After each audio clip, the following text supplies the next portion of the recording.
Welcome to the Symphony of Realities podcast, boldly taking you where no podcast has gone before. Sit back, relax, and enjoy the conversation as you settle into your X, Y, and Z coordinates within time and space.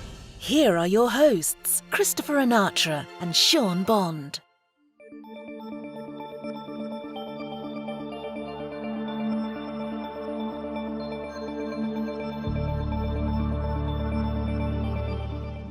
Hello, everyone. Welcome to another edition of the Symphony of Realities podcast. I'm your host, Christopher Anatra, with my co-host, Sean Bond, and we are very happy today to have with us Randy Cramer. We're going to be talking about some of the unusual activity that's been going on in our atmosphere lately.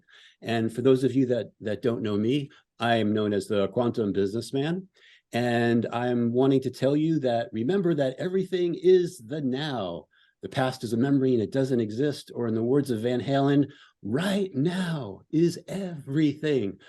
All right, so with that said, Sean, introduce yourself and tell us how you're doing.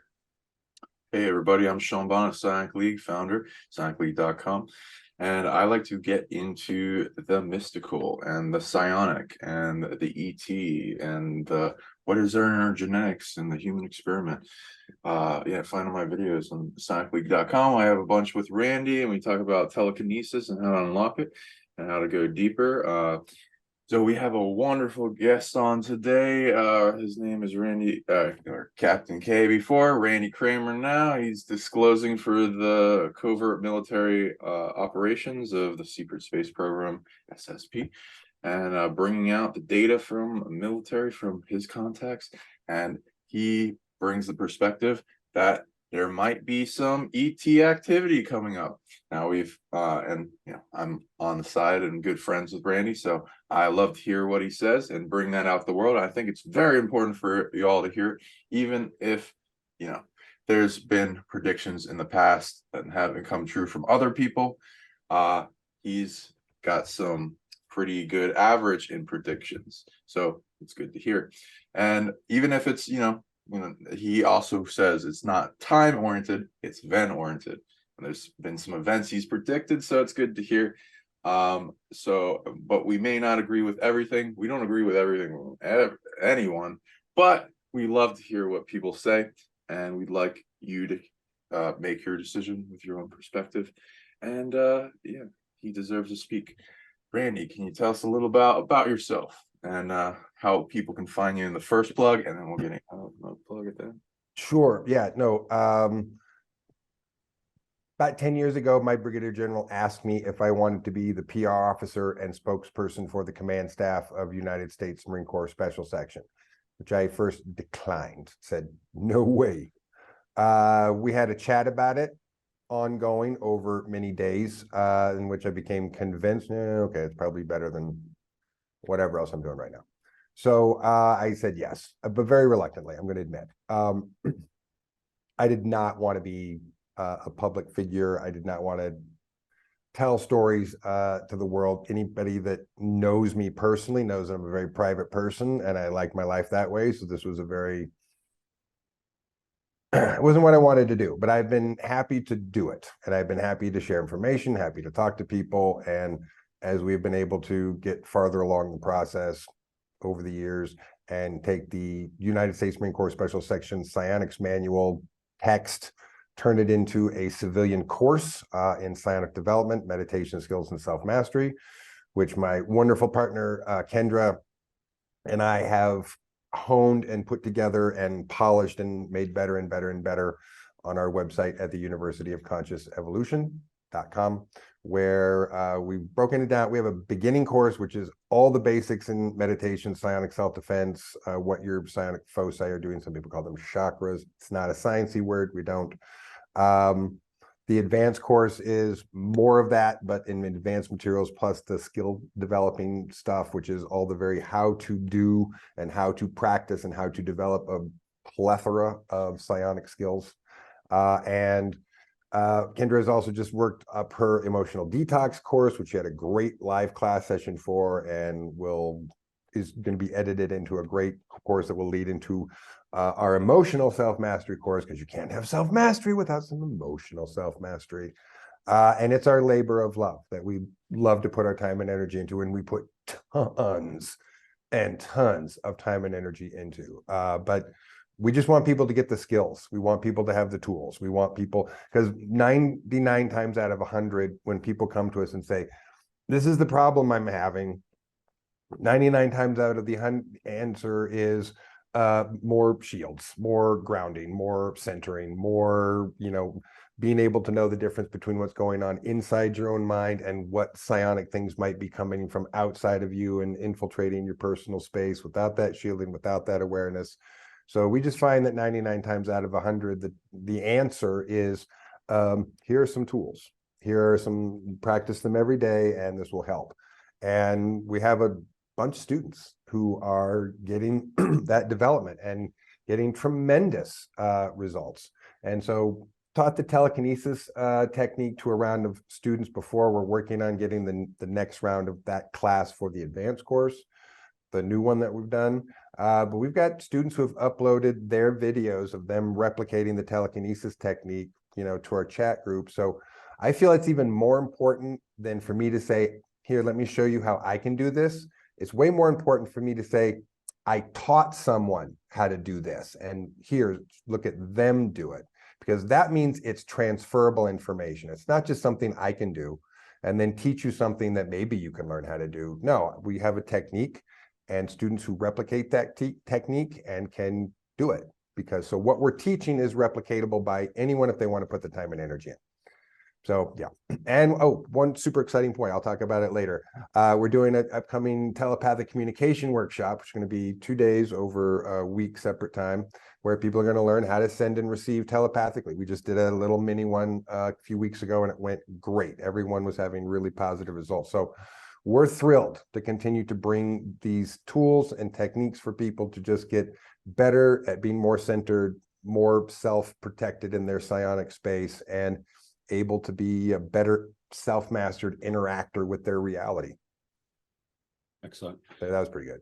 Yeah, thanks for that update, Randy. We appreciate that.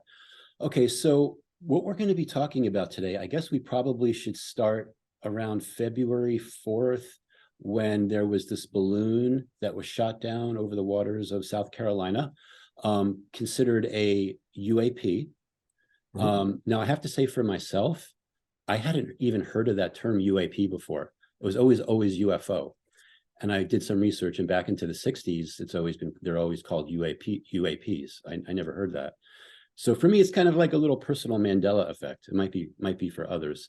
But have you always known that term UAP?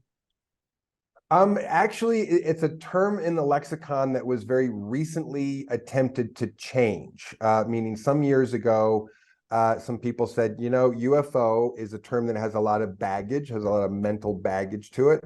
And so we need a different term, because when you say UFO, people think UFO kook, because that was what the propaganda machine wanted people to think when people thought of UFOs. So when people started wanting to have a more serious discussion about it, when senators and some other people started asking questions and, poking at people, and it got a little more like just the gap from people who were interested and wanted to know the truth, and where even the conversation in, operational government was, that gap started to close closer and closer. It was decided we need a more palatable new term that wipes the slate clean a little bit. And they decided unacknowledged aerial phenomena, UAP, which I was a little surprised when this happened, that about like 3 people out of 20 were using the sort of new lexicon, and everyone else was just going, UFO, UFO, it's a UFO, it's a UFO, it's a UFO. And it's like, well, okay, are we using the new terminology or aren't we? Like, it's kind of how I felt about it. But yeah, that is something. The term itself probably has been around for a much longer time, but they tried to make it the more official term, I want to say, 10 or 15 years ago, tried to switch it up a little bit. Okay. So from what what was actually shot down on February 4th?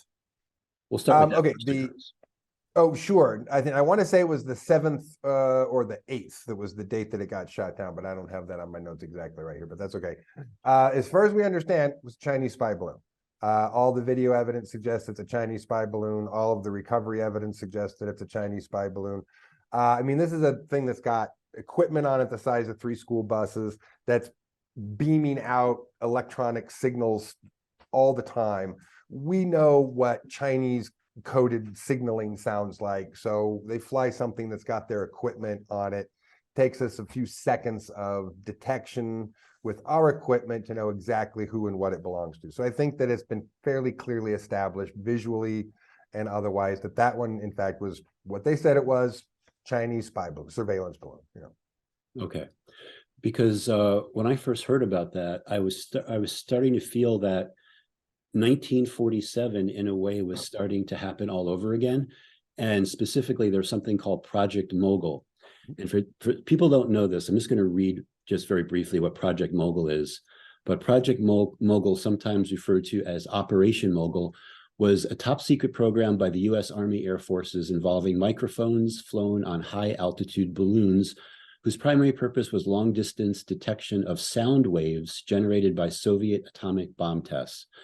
The project was carried out from 1947 until early 1949. And then it says in 1947, a Project Mogul balloon, NYU Flight 4, launched June 4th, crashed in the desert near Roswell, New Mexico. The subsequent military cover-up of the true nature of the balloon and burgeoning conspiracy theories from UFO enthusiasts led to a celebrated UFO incident. So it almost seems like this is how disclosure might start. So I don't know if you have any thoughts about that. I would say from the indications of what occurred, what information and data we have from what were all of the objects that were shot down, which are an interesting array of objects if you include the first Chinese spy balloon, you have 4 different objects from 4 different sources with 4 different purposes.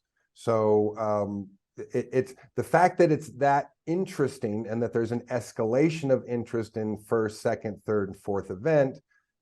I'd say logically there's an indication that we are going through some kind of organic, inorganic stepping stone process that's likely to lead to more. I would even go so far as to suggest that in our intel suggests the ultimate sort of crescendo of these series of events, which there will be more, is one crashing into a majorly populated civilian area with hundreds of people and witnesses and phones sending it around the world within seconds.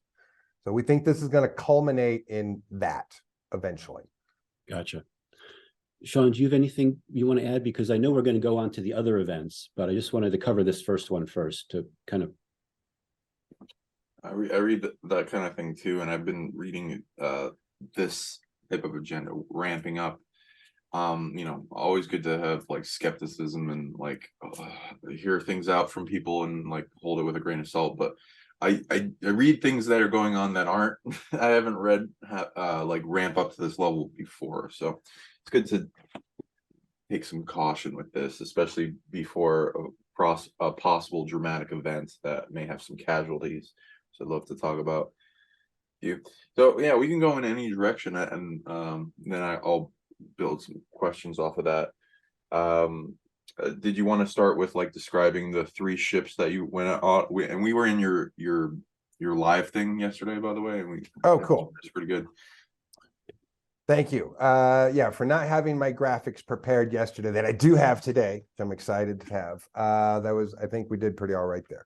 So what I will add to the narrative in the discussion of the narrative is that this is also a really interesting series of cases, given the amount of information that we have and conspicuous information that we don't have, that's absent from the available data, that we would know in any normal situation like this, that data would be available and there would be some discussion of it. So the fact that the data is not available and there's no discussion is conspicuous absence. But we also have, for one reason or another, and I think this has to do with, well, let's call it the new openness of the discussion about unidentified aerial phenomena, UFOs, what do you want to call Navy comes out, DOD comes out and leaks out videos, right? And then the Navy says, we're changing our internal policy. We want pilots to identify and report anything that they've ever seen. And they made this big announcement. If you are a Navy pilot, currently or in the past, and you encountered an event where there was an unidentified weird object, please file in the new reporting system. We want to gather all the data and information and start to collate this. That's a gigantic change from here's a 2-inch thick series of forms for you to file that you saw something weird, and 3/4 of it is a psychological evaluation that we're going to use against you, that why you're crazy, and take away your flying certification if you want to continue with the story that you saw this. That's the past. Okay. Like, you can talk to old military and civilian pilots and they will tell you that was the past. If you saw something and you wanted to insist, you'd get a paper to fill out that would be used to, discredit and ruin you. So for them to say that's done. We want all the open statements. We want everybody to come forward and give us the information. That's huge. So let's call it the policy of new openness. That's more like a crack in the door opening a little bit rather than openness. We're not there yet, but there's definitely levels of openness that have occurred in the last few years that I think are the reason why in the initial reporting, we got some information that we normally would not have gotten in initial reporting like this, including, let's see, for the second, we want to call it the second incident of 4, the incident over Alaska, you had a pilot report that they had electronic malfunctions or interference in their cockpit controlling, and at least 1 or 2 pilots that said that they observed the object unable to determine what was holding it in the air or what system of propulsion that it was being used. That was in the initial reporting, right? Immediately after that they intercepted it and shot it down, the initial reporting, that came out. That's fascinating. So we have all these little bits and pieces that through these incidences that were indicating there was something a little more to talk about. And then they kind of said, okay, we're not looking for the debris anymore. We're scrubbing it. And then we're left with really, this was just getting interesting. And now you're telling us that there's nothing to see here, which makes me think, well, that just makes it more interesting. If they're saying let's have a policy of new openness, let's talk about it. But then something occurred where someone went, oh, no, let's not do that. Including NORAD spokesperson, or was the commander in NORAD that was like, again, early on in initial reporting, I'm not ruling out aliens. That was an official statement from a senior, NORAD officer. That's not saying, that's fine, nothing to see here. That's someone that's almost like, are we getting ready to do this? I'm ready to do this. I'm going to say I'm not going to rule out aliens. I'm saying I'm ready to do this. Are you ready to do this? If you're ready to do this, you let me know what the next thing you're going to say about this, right? There's this bounce around of what public statements people want to make based on where they're setting their stance of where they are in their readiness of that by what they're willing to say or not say. So for NORAD to say that is them making a statement of readiness and willingness that they're ready to talk about it. Did the same person that said that have a later on statement, or did they get silenced? I think there was a later on statement, there was a later on, but whatever, the initial statements and the initial reports throughout this is super interesting. And again, tells us that we're not just dealing with balloons for sure. And we're definitely not dealing with civilian science project balloons, or, as sort of what the story Science at the end was like, project. oh, we used a $235,000 missile to shoot down a $15 science project for some high school kids. No, it's fine. It's just taxpayer money. You're being fleeced. Yeah, for me it seemed kind of like how the media has this cone of oh, look over here, everywhere but here, and then it's them either he knowingly or just actually concerned about something, and then the media is like, oh no, don't talk about that. Well, there's multiple factions like me with the narrative. This is actually what I would say was the interesting response from the media. Is the media was ready to talk about it. The talking heads were super ready to talk about it. Some of them were very excited to talk about it. Some of them were super hopeful, and they were all chatty, trying to talk about and get the discussion going. So this was not what I would call a typical media response, which would have normally been, it's crazy, it's some kooky people and believe it, whatever. It was Get Bill way Nye different on, than it's that. like, oh, it's an extra step. Yeah, it was way different as far as a level of like amazement, shock, but also, hey, maybe this is serious and maybe it's time to talk about this kind of a thing. So that was also very telling, is that the media wasn't the ones to say, oh, we're not going to, let's look over here and be distracted. It was the official, they were following the official statements and being like, okay, yeah, and then they're like, and we're not looking for anything, we're done here. And they're like, oh, shit. All right, I guess we're done here. I guess we go back and say nothing to see here, because that's all they can report on at that point is what they're being, what reports they're being. Their job is to report the reports, right? So they can say, okay, they said there's nothing to see here. Now we're going to say they say there's nothing to see here. But you certainly have some people who went like, yeah, they say there's nothing to see here, but I'm not so sure. I mean, there was some skepticism of that, and there was enough like questioning that I was, again, shocked, pleasantly shocked, the level at which the conversation became entertained to talk about what could be, what might be, what are next steps, and the broad spectrum of that conversation that for at least 3 or 4 days was across the entire presentation of morning, day, night, and late night programming. So, I mean, when you're spreading a topic of conversation for several days over, again, morning, midday, evening, and late night programming, you're hitting it hard. That's pumping the gas hard. So there were a lot of indications that this could have just kept going, that the story could have just kept unfolding and evolving, and they could have kept giving more information, and this could have gone somewhere. But whatever happened internally in the process, we'll talk about some speculation about that based on what we know about these objects, that caused them to go, whoop, nope, we were going to talk about it, and now we're not. You know what that reminds me of? In June of 2021, when the Office of the Director of National Intelligence put out that report called the Preliminary Assessment of Unidentified Aerial Phenomena, Right. and the possible threats. Like, that was almost like, how is the public going to react to that? How much time is spent talking about that? And at first it was kind of exciting, and then it just kind of died down. You don't really hear that much about it anymore. Right. Yeah, and because most of these things that happen when they talk about them kind of go quiet. So, for instance, in this event here that has occurred, you had 2 things that happened immediately that are a signal that internally machinations, wheels were moving, which was having a classified intelligence briefing for Senate members, and the immediate beginning of a task force to study the subject, right? Which obviously we've got plenty of task force, we got plenty of information, but every time someone says, let's do this, it does allow a compartment of information that is way more closer to public information than it is classified information, which means it can be disseminated if enough people sign off on the report, and it can be way easier brought to people. So a lot of these studies and reports that are being worked up are just that. They're being studied and worked up. NASA said they're going to do a new study. They're doing it.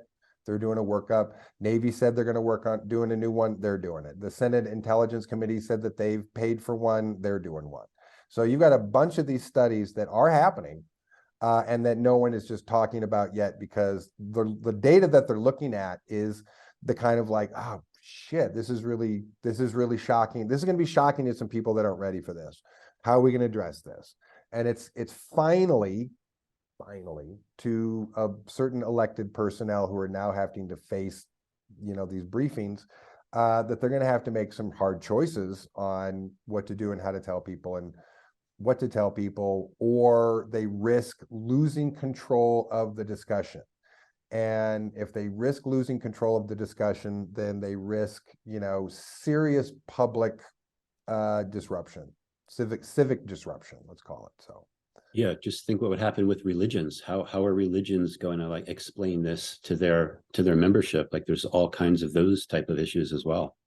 It's a Well, dangerous. an interesting point there. This is where I find myself oddly occasionally defending Pope Francis, who was the first one. I mean, in this conversation of, let's say, the new openness, he was one of the first people to come out and say, if someone from another planet or an alien from another world walks in tomorrow, we'll be happy to give them mass too.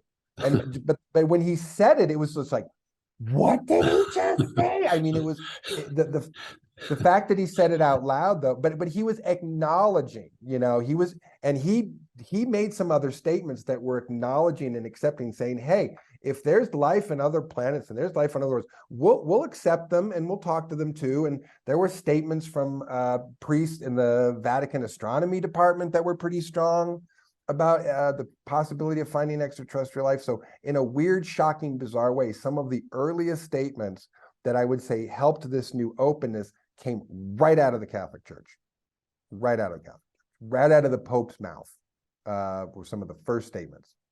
Very interesting. Enough. Yeah. They're ahead of the curve on some things. I'm not defending everything that they have ever done, said, or believe. I am not a religious person, but they're ahead of the curve in understanding and knowledge and understanding of a lot of things that are going on. So that indicated that they were aware of some things that might be coming along that they wanted to prepare their masses for, right? They wanted to give enough Catholics enough reason not to kill themselves because the Pope said it's okay. Right. I'm sure. But you're right. A lot of them are going to freak out, and a lot of them are going to, set themselves on fire and stuff, and it's going to be tragic. What do you think of psionics in the case of mitigating suicide on the planet in lower numbers? Every little bit helps, but you're working against a huge amount of momentum of force that's going to also be compelling a lot of people to just check out. Yeah, I found it's like there's psionic, there's a psionic version of every type of energy influence, including emotions. And it would be upon people that, have gone through fuck tons of depression and sadness and constant like overloads, and to a point where they can transmute it and influence it and are good friends with the consciousness collective of it, to be able to influence it out of the people that don't deserve it and compress it into forms such as empathic bodies for psychopaths or whatever. That's a great idea. I like that. Thank you. With the media narrative, it seemed like there was multiple heads of influence on the media to allow the event and then take it away when it was getting too hot. It seemed kind of like there, has the media needed a bit of a distraction, and then they found out the distraction was kind of like, going in a direction that they didn't exactly want to. So they like, oh no, it's just weather balloons, just shake the keys. And then like, what was it covering up? There's, I read like at least three things. The pipeline thing, the Jeffrey Epstein flight log thing, a bunch of Biden's corruption, and then whatever. But then, like you can't cover up things with a more interesting thing. So turning it into greater, oh man. So it seemed like I saw in the beginning when it started happening a bunch of UFO videos coming out and with timestamps for recent activity instead, because I would like to check like, this is maybe a year ago. No, this is recent. Right. So there's some more increased UFO activity besides what people talk about in the three you mentioned. For sure. It's hard to tell what was exactly going on. And then all the media, it seemed to go less and less and be limited. And now I barely see any UFO videos in my feed. It's like, okay. It's like a little bait and switch thing going on with that. Yeah, like I said, I think based on the information of what is an escalation of objects and risk from, one to the other, that changed the opinion of what should be talked about and what makes generals get scared and not want to talk about things, right? And say, nope, now we can't share this with people. And I think there's a path of logical evidence that kind of indicates that and shows that. So, which I'm happy to share, and it's what I'm here for today, to share all about that. So yeah, let's talk about the second sighting. Like what was going on with that? All right, so the this is the Alaska cylinder, because it's just a cylinder shaped object. There's nothing fancy about it. I'll do a quick screen share here so you can take a look at it. There, can you see it?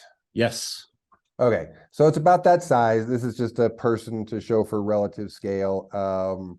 It's silver cylinder basically. And from what I understand, this is identified as a non-terrestrial surveillance drone, but I said non-terrestrial, which, let me explain the classification system here that we're talking about. So if this is, my hands represent the surface world that we live on, that's terrestrial. Anything that's out here in space is extraterrestrial. Anything that's down here is non-terrestrial. Okay, so anything that comes from subterranean activity or any of the civilizations that exist or cooperate down there is non-terrestrial, but not extraterrestrial, because we define this slice of surface world that we live in as the terrestrial space. So this isn't. Go ahead. Just to clarify, when you say non-terrestrial, are you talking about civilizations like Agartha, Telos, Correct. those kind of inner Earth things? Okay. Correct. Absolutely correct. Yes. Okay. So, and this belongs to a communications contracting group called the Shirai. I've never heard of them before, so that probably doesn't mean anything to anybody, but if it does, good for you. Sharia law? No, What's that now? like Islamic Sharia law? Oh, no, not even close there. No, not even close. Anyway, and now just a surveillance drone, basically non-lethal electronic countermeasures, which accounted for the inability for the pilots and the jets to be able to target it properly, but not super duper. So nothing super special, nothing super amazing, but it's non-terrestrial, which means that this is an opportunity to go, oh, this is something different. Right. Okay. So that's where we go from Chinese spy balloon to technology from another civilization. That's a step. That's a significant step, right? Absolutely. To go from there to there. So, and then we go to the next step, which is the event, an object that was shot down over the Yukon, which we don't have a ton of preliminary information that was given to us about that one, other than the Canadians asked us to shoot it down. They have a perfectly competent Air Force, perfectly competent pilot, perfectly competent jet fighters. They could certainly have done it themselves. So the fact that they asked us to do it is an interesting indication that it wasn't anything normal that, any pilot would be like, I can shoot down a balloon, whatever. But if it was something that American pilots would have been felt had more experience with, then that would make sense why they were asked to do it. And you also have, again, in the very initial reporting, a single line in a report that said that pilots had to take decisive action, which I can tell you as a pilot, you don't just show up to do the normal thing that was, I'm going to go show up and take a look at this thing, and then we'll see if we need to shoot it down and I'll shoot it down. That's just following the mission. Decisive actions mean that the pilot in question had to deviate from the stated mission and do something impromptu. So there's no indication from the initial reporting of what that is, but there is an indication and a single statement that something had to be done and something had to happen. So let's go on to that one. That's a fun one. Well, if I can get It's cool design. Did you make this? No, at a student who did it. Let's see if I can get to Reminds me of car shows in the future. I know, right? But before, I'm just going to ask a question about that cylinder object. Yeah. So non-terrestrial, Correct. do you have a lock on, or can you say a specific hollow earth or inner earth civilization for that?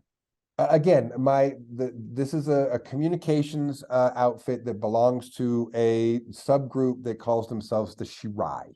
Okay. That is all I know. Okay. So yeah, my understanding of their complex arrangement of how they organize things, that doesn't tell me much, right? It's essentially like telling me this was a surveillance drone from the 333rd, communications division. That's kind of all that really tells me. It doesn't tell me much of anything else other than like that it's a specific communications outfit that is responsible for a certain amount of surveillance drones. So they're kind of checking out what's going on the surface, so to speak. Yeah. They're again, this particular organization group, their job that they've been tasked with for quite some time is surveillance of the terrestrial surface world. So they send out regular surveillance drones and scoop up all the information that they can and process that, collate that, and dispense it to other people who want that information. Reminds me of the legendary Black Knight satellite that a lot of people have heard of. Oh yeah, it's a fun one. Yeah. We gotta have a whole nother conversation about that someday if you want to. Yeah, we should. But let's continue now with current events. Yeah, have for you seen those surveillance kind of drone photos? I think Linda Howe came out with photos of a bunch of things. I have not. Are they any good? So this is a fun one. So this is what was shot down or exploded over the Yukon. So it looks kind of like a football, an American football for anyone who's not an American. I guess Canadian football sort of looked like that too. Also looks a little bit like a blimp or a dirigible, which it's not from what we understand. It does appear to have a hybrid propulsion system, meaning that there are no visible ports, propellers for which this thing can move. And it is somehow moved with some kind of hybrid system. But when we say hybrid system, we don't think it's any kind of super amazing top level electrogravitic or magnetogravitic system, because this is a fairly slow moving drone. Doesn't move very fast, doesn't have fast maneuverability, but it is sustaining itself in the air with something that has to do with, gravitonics. And we think, speculation, the design to make it look blimpy or dirigible-y is to give the indication visually that it might actually be held up by hot air and therefore not a high-tech propulsion system. So that may just be a ruse in the shape. This is a Russian surveillance drone. It was spotted over the Yukon. The US pilots who intercepted it probably were asked to do so because the Canadians would have known, Canadian pilots and Canadian Air Force would have had any information on these exotic Russian surveillance drones. So they would have known what it was, or at least known whose it belonged to the minute that they had an image of it. They could have looked at their very classified intelligence that's nowhere available to the public and go, what does this look like? And go, oh, this looks like a series of photographs, satellite and other reconnaissance plane photographs that we have of objects that look like these are of a Russian surveillance drone origin. So that's how we know that for sure. So anyway, it also apparently has a directed energy weapon. We think it's a maser inside of it. And so the pilots noticed that their equipment, their cockpit, was being attacked electronically or hit with something that could damage their equipment if they continued to stay within the line of fire of whatever this was, and took a shot at it with the cannon, machine gun to use civilians, but to a pilot, that's an auto cannon, and hit it with a couple of bullets, and it blew up into a billion pieces. We think it had a self-destruct system. The camera, the pilot cams did not show a ball of flame bursting into flame. So it's not helium, not hydrogen. If it was helium, it was a noble gas, inert gas, that would also not have had a fiery explosion. But again, we don't think there's any reason to believe that it's an actual blimp or an actual dirigible. But they clearly didn't want anybody to find out what it was made of, because it blew itself into a million little tiny pieces that probably are still being recovered and put back together at this point. So that also explains the decisive action that had to be taken. Pilots were fired upon, returned fire, and it blew itself up into a billion little pieces.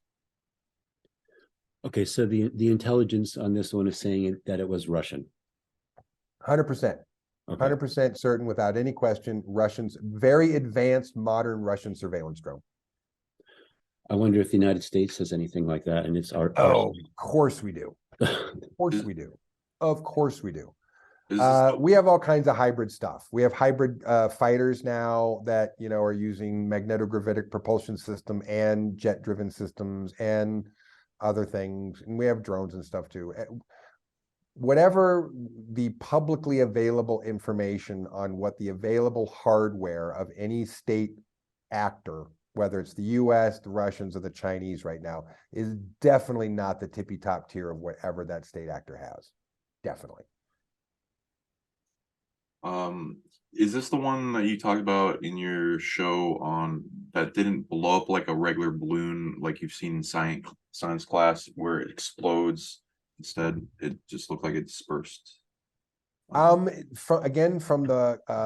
fighter cams, it went from round, you know, ellipse shape to ball of dust and powder, like a high explosive, you know, cordite explosion or something.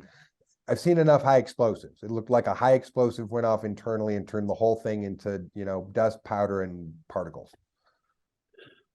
We liked your chat on hotter balloons and the dirigibles and the concept of how it's like we're purposely being kept from having these, and we're actually looking into this concept for airships to come out, and we're supporting that.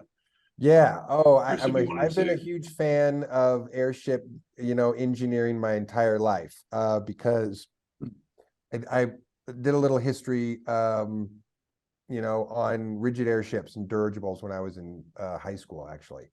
And fascinating subject. The only reason we didn't have them for the last 100 years is because of the Hindenburg. Exactly. It was a horrible accident. Exactly. But only because the US stopped selling the Germans helium, so they had to fill the bags with hydrogen, which turned it into a giant floating bomb. But helium bags inside a rigid airship are safer than anything floating across the water, safer than any 747, safer than any other form of transportation we could possibly have. So somehow we turned the safest form of transportation ever invented into something that people were terrified of as the most dangerous form of transportation, when the opposite was true. And that's what killed it for decades. Exactly. In fact, I've made like videos that talk about the Hindenburg and how that changed history, and cameras were rolling when it went down. And yeah, and you could fly from Berlin to New York. It was like a 2.5 day flight in a 5-star hotel. Basically. Yeah. It was luxury. No waves making you seasick, flying on an ocean. Don't have to worry about all that bad weather. Just get above the weather. And yeah, it was the most luxurious, smooth flight, like flying in a 5-star hotel over the ocean. Yeah, cool. Yeah, I definitely see a timeline when they come back. And like Sean said, he, myself, and a few other people were actually working on a business plan to possibly, you know, launch something like this. And a lot of other people are doing it too. So yeah, it's coming back. There's a lot coming back. Yeah, we can thank some steampunk for that, to help like in the consciousness of people to be like, why don't we have dirigibles and airships anymore? I want some. I want my steampunk. And like, I think that some inspiration from people has caused, as people have gotten older and made billions of dollars, and go, what are you going to do with your money? I'm going to make an airship because I've always wanted one. You know, like Elon Musk, like, what are you going to do, Elon? Go build a rocket ship because I've always wanted one. Okay. So I think that's encouraged it to come back. So I'm excited that the 21st century can be the century of dirigibles and airships again, because they're fucking cool.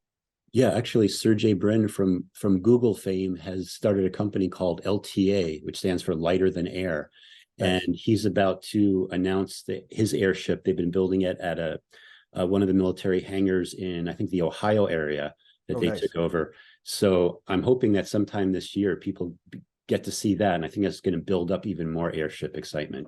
So yeah, I mean, we've only gotten lighter, stronger materials, lighter, stronger engines, lighter, stronger propulsion. I mean, the stuff that we need to make them better and better has only gotten better and better. So I'm excited to see more airships. Yeah, they're awesome.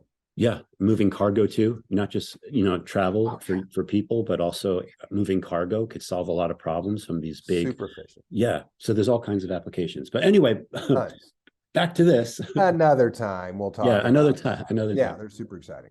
Okay. So is there anything else about this before you want to go on to the next one? Not much more than that. Okay. It was pretty quick interaction. Like I said, it seemed to take a shot at the pilot. Pilot shot back. It blew up into a billion pieces. Story over. Oh, I have a question. You mentioned the word maser. You want to Right. describe that? Sure. Laser stands for light amplification system. A maser is a microwave amplification system. So the difference between a maser and a laser is light powered. A maser uses microwave energy that then extra focuses it into an intense beam that can make really some of the most effective directed energy weapons that they can shoot from satellites or planes are maser weapons, maser driver microwaves, based on a microwave energy that's super intense in focus, because it can basically, if it hits you as a person, a strong enough maser would cause being hit with a microwave beam that would cause the water inside your body to boil near instantaneously. No fun, but you basically go, Do you have a speculation on what it could have been used for? You said it was being directed at the military. Is it like, it reminds me of these things that I was when I was getting really attacked by psionic weapons and amplification of devices similar to this, and getting headaches and pain and being put to sleep and shit at night. And then, learning and then tracking it back, and then I would be able to track the frequency back to something hanging out in the sky, and if I did something with it, it would like dart around and like move somewhere else, and then this frequency of like tinnitus, clairaudience, whatever, right. would go start. It would pitch up, and then it would go away as it like leaves. Right. So that's a possible indication of some directed energy weapon activity there. This is one, because it blew up into a million bits, we don't know much about its spectrum capabilities. So we don't know whether it was short range, mid range, long range, narrow beam, wide beam.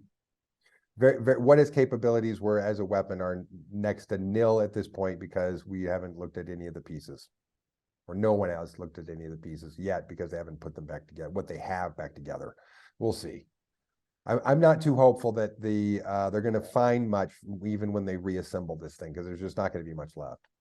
what do you think in the area where it was surveilling and the trajectory, in your summation, whatever best guess that Russia might have been spying? Let's see. I would speculate that. See, can I say this one out loud?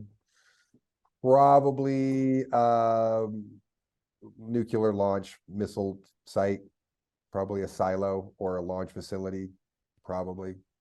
I don't know if I should say that or not, but probably. I mean, we've got them all over. We don't have them just all over the northern states. We have them all over Canada too, because you fire a ballistic missile from Canada and it's even closer than firing it from Montana. So we've got our share. Maybe even to scramble electronics so that the missile couldn't launch. Who knows? At this point, they're doing a lot of poking, prodding.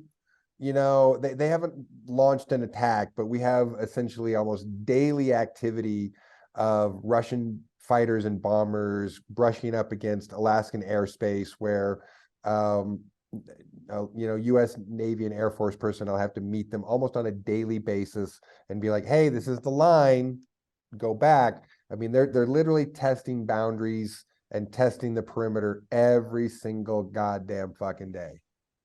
So they're being really, pokey, proddy and agitating. They're definitely trying. They're also trying to provoke us. They're clearly also trying to provoke us, hoping that we would take some more aggressive action first.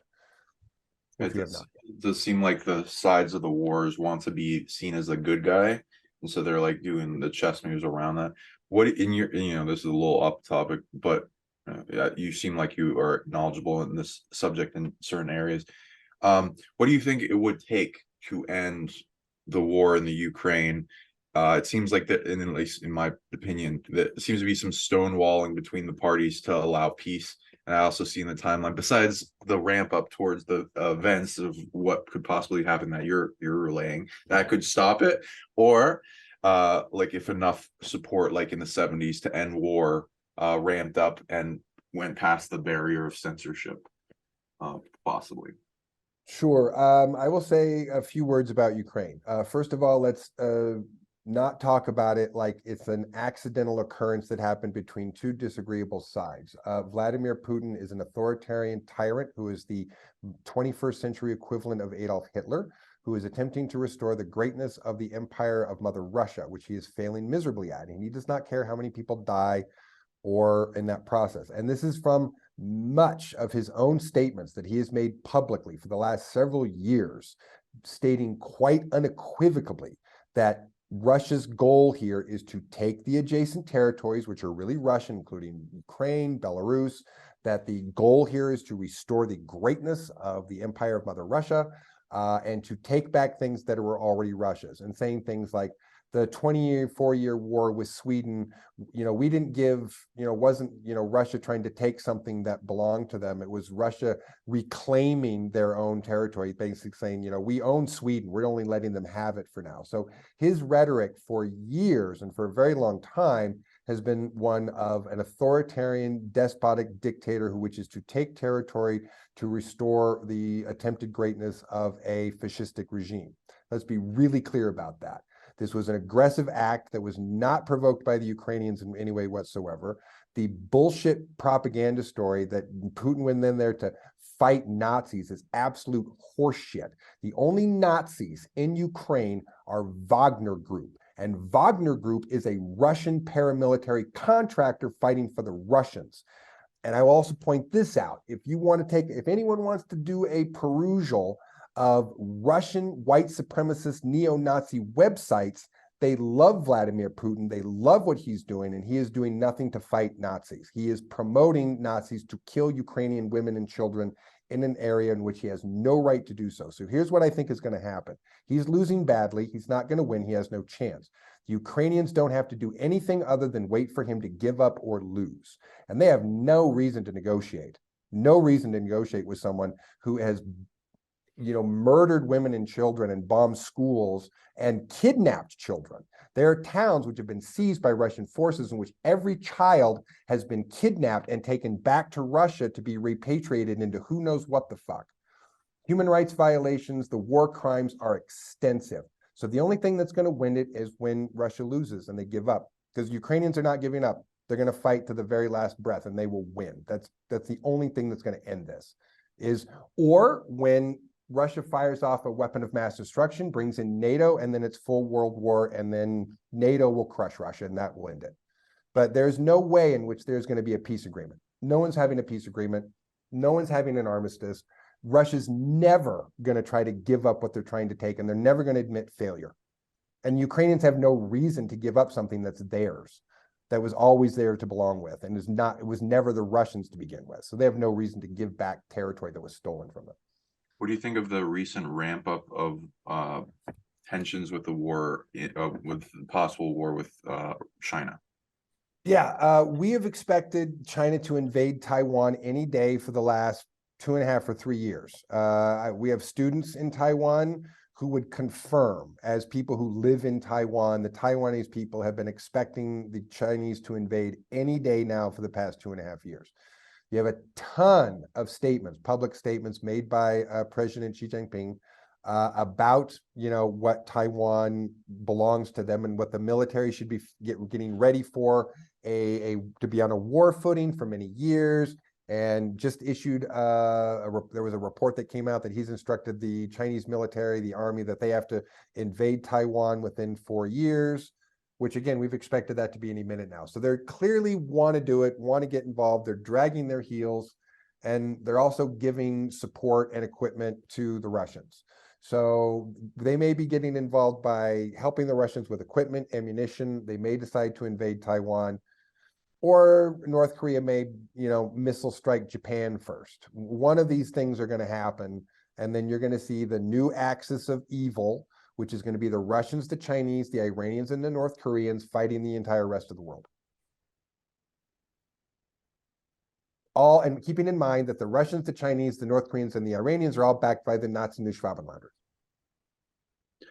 Yeah, I'm gonna say it seems like everybody wants war. It feels like we're going through the dark night of the soul of the planet. But yeah, everything. There's simply no way to make nice in this arrangement. I mean, there's just no way for anybody to say, okay, we're sorry and we're backing and we would rather have a peace agreement. No. Someone went in there and started some shit, and the people who were there like, okay, we're going to give you back some shit until you leave, and are so far handing back Russian body bags at a rate of 10-1. The attrition rate right now of soldiers is 10-1 to Russian to Ukrainian soldiers. There's over 110,000 Russian soldiers that have died in the last year. What do you think of, and just to like help, spur, cease the fear or whatever, I'd love to hear your perspective on, have you heard and seen those videos of UFOs shutting down nukes? I mean, there's some old stories about that for sure. When the round of those occurrences occurring were mostly back in the 1960s.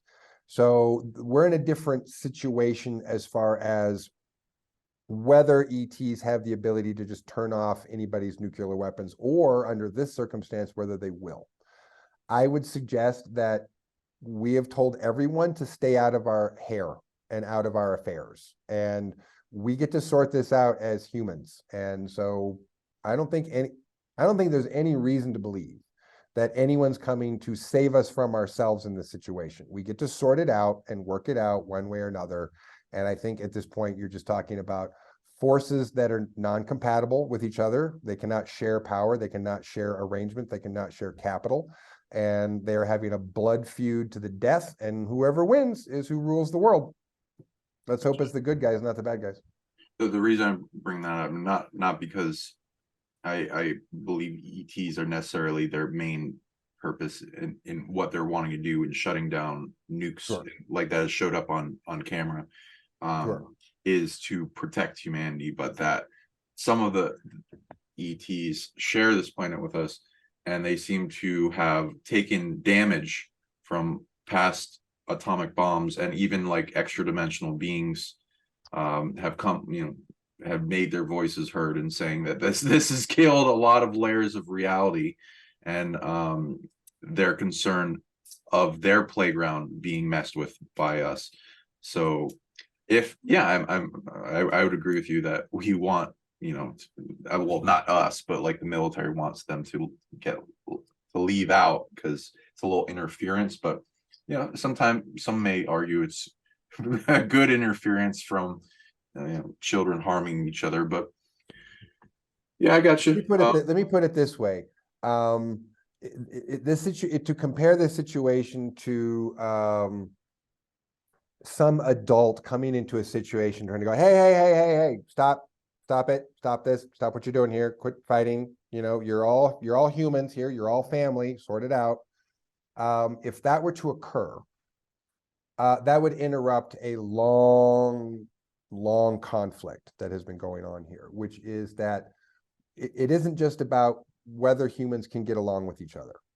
It's whether the humans who really continue to insist in an incredibly white ethno-based, religiously fascistic-based authoritarian system, which includes Nazi Neuschwabenländers and some other of their supporters, both in our own country and some others who support this kind of thinking, that what we have to have here is an all out with those people, because there is no more dragging out for another century like we did through the 20th century, where we go back and forth trying to figure out what path we're going to pick on civilization. So at this point, the reason we're telling them to stay out of this is because we get to have it out with these motherfuckers once and for all. And either they get to win and take the world over the world like they want, or we get to win and kill every goddamn last one of them when it's over. That's it. That's the two choices here. Like there's no getting along anymore. There's no working together anymore, because you can't get along and you can't work with Nazis who don't want to get along and work with anybody else. You cannot get along with people who hate everyone who isn't like them. You can't get along with people who want everyone who isn't like them to die. You can't. It's not possible. So at this point, we have to fight it out and finish it, and either finish off the people who believe that way or let them finish us off in one grand royale and decide where we're going. That's it. We can't keep doing this back and forth. So we would rather fight it out with them to the death and decide once and for all whether we're going to be a planet of fascistic, racist, motherfucking pig fuckers, or whether we're going to be decent human beings that respect each other and respect each other's differences of opinion and ways of being, instead of feeling that if someone's not like me, they're a horrible person. That I can accept that there are plenty of people that don't believe the same things I do, don't think the same things I do, and they're okay just the way they are. And people who can't accept that, you can't get along with them, because they're never going to accept that people are different, and that's okay. They would rather hang those people, burn those people, oppress those people, send them to Guantanamo Bay or some other, extravagant plan to murder them off, which I could go into a lengthy, historical reference of how many times that's attempted to happen over the years. So there's no getting along with these people. It's none. So either we fight it out and once and for all, or we're never going to get along and make it work. There will never be peace on planet Earth. Period. Yeah, you may have information that the general public's not privy to. At least in the last stuff that I've heard, the Nazi presence in the SSP for the Nazis seems to be far-reaching. So it's a little hard to, at least unless you add more information on, unless it encompasses the factions of the SSP versus the Nazi SSP as well, of how the Nazis could ever go away. I mean, yeah, even Project Paperclip, that's when they started the infiltration into the US space programs, intelligence agencies. Oh, yeah. Oh, yeah. Those are all correct and true statements. I would not be permitted to suggest what the solution will be. All I'm suggesting is at this point, we're having the fight over it. And when the fight is over, whoever wins get to decide what happens to the winners and the losers. Okay, well, that was very intense. It's gonna be. I mean, I don't really want to talk about it too much because it's going to be very unpleasant. But yeah, that's where we're at. Okay, so let's continue. But before we do, I have a move on to a lighter topic and talk about alien invasion drones. Okay. A little. Let's lighten the mood. Well, actually, I was going to ask you a Mandela effect for yourself about the Hindenburg. Do you remember when the Hindenburg went down? No survivors, everyone survived. Do you remember anything about the number of survivors? I don't. I want to say that a few people managed to jump out the windows. Like there might have been a few people that survived with massive burns, but I want to say like it was so fast that hardly anybody had a chance to get off, and it was mostly all fatalities. But I do not recall specific value numbers on that. What I remember too. Okay, so in this timeline, there were 97 people on board. Right. 62 survived. 2/3 of the people survived. To me, that's like a big, because I remember like one of the worst air disasters ever. Oh, the humanity, like don't ever get in an airship again. But now in this timeline, 62 of the 97 survived. That does not seem correct to what I remember from learning the history lesson of that it was mostly everybody died. Exactly. Good news in the timeline shift. I remember from looking at the black and white film, like a couple of guys jumping out the window that broke their legs or something like that. But no, the thing went up so fast it just was a fireball before anybody could move. Yeah, there's actually even now, I think it came out in 2010 or the early 2010 area, a movie about the Hindenburg. And there's like a love story, and the two people lived, and most of the people live, and somebody's dog was on board and the dog lives. And I'm like, where am I? What reality is this? Because everybody died. So yeah, that sounds odd from the way I remember it, for sure. Yeah. Interesting. Yeah, so just wanted to like throw that in there. Every once in a while, I like to throw in the Mandela effects to see positive time shift. Who knows? more people from those lineages, more likelihood of the airships coming back. Who knows? Yeah. Yeah, and also it has to do with time travel, something called St. Elmo's fire, which is usually a sign that time travel is involved. But again, that's another story. I want to see the fourth image here. That's what I want to see. Here's a fun one. Ready for this one? Boom. Ooh. Yeah, those are deadly. Box So, jellyfish. yeah, it looks fun, right? Looks kind of weird. Looks like a giant space jellyfish, right? So this one was super weird from the get-go. So again, in the initial official reporting, this thing appears over Montana. NORAD radar tracks it, sends fighters to intercept, can't find it. Pops out a couple days later, spotted near Lake Huron, fighters intercept it. First Sidewinder missile misses. So this one took 2 to shoot it down. The first one missed. And let's just say again for your audience today what I repeated yesterday, this is a radar guided missile. It doesn't miss, especially against objects that are just floating around. If you have like a crazy fast jet fighter and you know how to maneuver, you might, and I mean might, with a tiny chance, be able to outmaneuver one before it hits you. Chances are, though, no. Chances are a Sidewinder missile is just going to track you and hit you straight on, period. This thing was not moving very fast. It was not a quick moving object. The pilot's initial radio conversations that were released, they're making these fast flybys, trying to get a good look at it. They can't get a good look at it. All you get out of them, it's about the size of a car. And from the initial reporting, 2 things that were super, super strange that I thought, you're telling this right out the gate, describing the shape of it, the initial description of the shape as octagonal. What? That was again in the initial reporting from the initial pilot experience, initial pilot reports. Pilots reported that it was octagonal shaped, about the size of a car, and had some strings dangling from it. That was from the initial pilot's statement on this object that was released to the general public. Now, Most aerodynamic. Absolutely.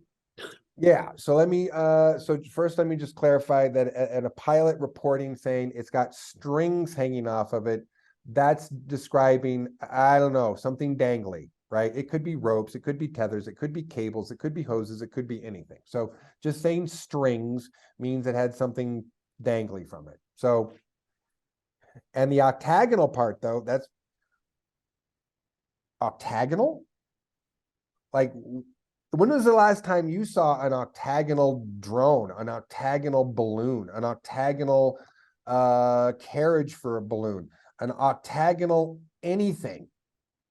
It's just kind of a weird shape. I mean, it's a cool shape. It's an octagon. But when do we use or see like that we would use something that this is shaped? So the initial reporting that it's octagonal, first of all, was like,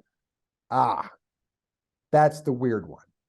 I mean, when I heard that, I knew, okay, even though we hadn't got a bunch of information, I had not gotten this series of reports from Special Section yet. When we heard this was octagonal, I was like, this is the weird one. This is the interesting one. So, and it turns out it is. So the reason is also in this blue color is apparently it had a semi-active camouflage, which made it appear to be whatever color blue the sky was at that time. So this would account for while they've got a tracked radar object, pilots go to meet that object over Montana, they're flying around. Where is it? I can't see it. Where is it? Because it's literally just blending in with the sky blue so well that, flying past it at a jet, and it's also got some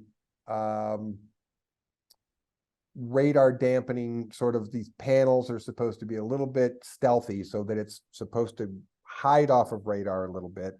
So they're not able to get a good radar image of it. They're not able to see it good visually because it looks like the same color of the sky that they're looking at. So you have, again, 2 missiles had to be shot because this thing is slow, but it does have some maneuverability. And so the first missile, it was able to track out of the way and the missile veered off. So we presume that there's some electronic countermeasures that were inside the drone acting upon that. We also believe from the initial look at the equipment that this was not robotic, that it was probably being piloted by an actual pilot from somewhere. Turns out these strings, air quotes, turn out to be polycarbonate hoses. Polycarbonate hoses that are attached to canisters, which were apparently a chemical dispersion system, which released chemicals into the air or over whatever areas that they were trying to release these chemicals. The initial report that we have now from the chemical analysis is a homogeneous mixture of compounds, some identifiable, some not yet identified in the database of compounds, but we do have the structures of them and get to replicate them in the lab and test them and find out what they are. So we're going to learn some new things about chemistry from this one. That's a little exciting if we want to look on the bright side of things. But near as we can tell from the analysis so far of the known chemicals, is that it would appear to be fear gas. Our best guess is that it's a fear gas of some kind. F-E-R, fear. Like Fear, the scarecrow in Batman? Yeah, like Batman scarecrow, fear gas. Some kind of Ooh. compound that gets into people's brains and makes them all and scared. Just what we Fear gas. need. Yeah, Wonderful. more fear. Yeah, super Can't get cool. enough of that. I know, we're all trying to tell people to stay calm, and how is that going to help if they're hopped up on fear gas? They gotta get that Dennis gas that makes you all nice. I don't know. Okay, so I will just go a couple more points here. What the scary part about this one, okay, is not that it's dispersing fear gas and that it looks like a giant space jellyfish. The scary part is that we found markings, script, symbolic writing inside this thing from the parts, which are clearly have been identified as a match to the insectoid species that we are figuring to be the invading species that's on its way. So this appears to be the first evidence that we have of them sending a reconnaissance surveillance drone or some kind of attack drone. If we're saying that it has a chemical dispersion system, then it has an attack capability. So it's a surveillance / attack drone. And that we would expect more of these. We expect more of these to be seen. We expect more of these to be shot down. And we expect this to escalate into one of these coming down over a major metropolitan area where dozens or hundreds of people will be eyewitness and have it on their phone and sent around the world in about 30 seconds later. So what we think this is culminating in. So this is the creepy one, and this is the scary one. This is the evidence of what we have been thinking and suggesting. The intelligence is telling us is going to happen. Now we've seen physical evidence of it, and we think this is why they shut everything down and shut everything up and didn't want to talk about it. Because all of a sudden it went from interesting exotic to dangerous exotic. And that causes people with stars on their shoulders to crap their britches and shut things down real fast. Hmm.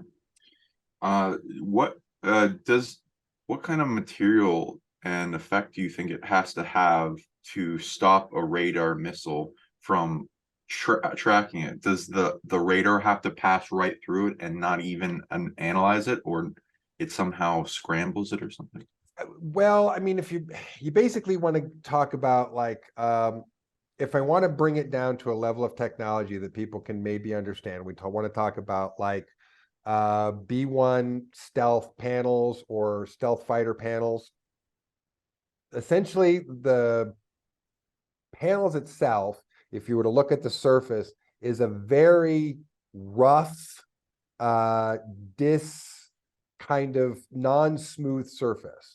So what it's supposed to do is radar waves, really to be effective, the smoother a surface is, it bounces off, reflects the wave, and the dish is receiving the return wave. That's what you're able to see the object. If you're covered with a material in which those radar waves do not make a clear bounce, but they disperse, it can make your vehicle nearly invisible to radar. And that's, I want to use those quotes because nearly invisible to radar means this is not a perfect technology, but it's a technology that can make it really hard for someone to see where you are when you're coming. And it can have the added impact of making it difficult for radar guided missiles and so forth to not be able to track the object that they're tracking, because again, it's using a bounce to know where the object is. And if it bounces and disperses that radar wave so that it doesn't get a clear return and it doesn't get a clear identification where the object is, then it might go the wrong direction or guess differently or calculate something based on its last known position that leads it in the wrong direction. That's basically how stealth panels work. So I'm presuming this is something of a similar technology, but probably its own unique design. I wouldn't think that it would be the same, but I mean, we'll see when it all gets studied and analyzed. Okay, so your hypothesis is, or whatever, is that we'll see more of these. That is the special section premise of this is, yes, that we expect to see more of these. And so whether they get covered up, whether they fly over cities where people can see them, how much we know about these until one crashes over a major city is going to be questionable. But yeah, we expect there to be an escalation and more of these that will end up in something crashing into a major metropolitan area which cannot be covered up. Instigating ACIO contingency plan 37C. Which is, what do you do if a UFO crashes over major metropolitan area, and you send around briefing packets, and we're past the glass ceiling at that point. We're over a disclosure hump, and it's being guided by the ACIO at that point. As far as what people know or think that they need to know, or what information they're being told, as far as elected officials, senators, congressmen, people in the executive branch, judicial, military branches, DOD, etc. Okay, but let's talk about this invading insectoid species. Oh yeah, you've talked about them and like how people are like constantly in their feed, like, oh, beware of the fake alien invasion and holograms. And you have said in talks that for the people that really believe that, they should win the Darwin Award and go hug the alien. Yeah, for real, to see it, because they'll die. And then, yeah, I just want to be clear about that. If you do that, you will die. I don't want anybody to get in trouble. Say, you told me to do it. And I said, yeah, but you will die if you do. So yeah, I mean, love conquers all. Yeah, sure. Reach their hearts. Yeah, I would love to see somebody do that. Give them flowers. Yeah, I mean, it's just not gonna work that way. So yeah, let's go back a couple of steps here and let me try and clear up a couple of things. So first of all, let's clear up the narrative and explanation over time of the discussion of a potential upcoming invasion could look like. So for many years, people have obviously talked about this potential for a hoax, fabricated, orchestrated, something. There are times, even when myself have discussed this topic years ago, where I've had to say, or even to be honest, before the last 9 months ago, where I have not been able to clarify what's happening here, other than to say, no, this is not going to be fake. It's going to be pretty real, but kind of orchestrated. So don't panic. And I've had to give that narrative because that's my job, to give that narrative until a certain event happened, which occurred back in August, which was what we've known this entire time. But I can now tell you that I could not say for years before, but I can now because we have passed this point in event, that the Neuschwabenlanders, Nazis, dickheads, were planning to subvert and co-opt this entire disclosure event and turn it into an invasion event in which they hope to gain planetary control.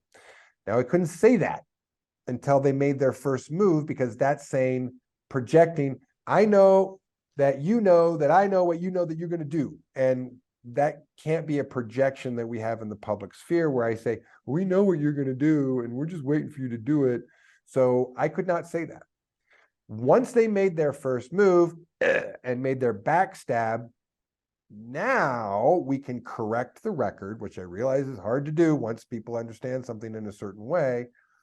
This has always been what we've known is going to happen and is currently a Neuschwabenländer plan to pay an ET species, a contractor, and whatever they're paying them, I'm not privy to that, so that they will come and be the invading species in that invasion.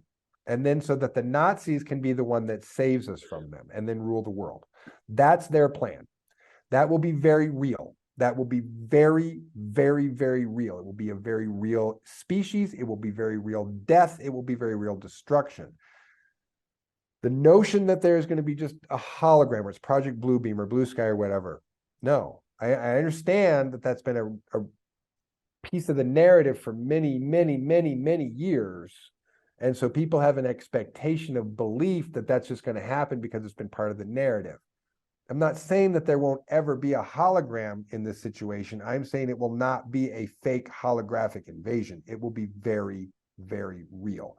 And if you think otherwise, yeah, go give them a hug and be the Darwin Award. And when you just make sure that you either got someone with a camera on you or that there's lots of witnesses so that when you die, it can serve the rest of the group to know not to do that. Because yeah, it will be, it's going to be tough for a minute. It's going to be tough for a minute.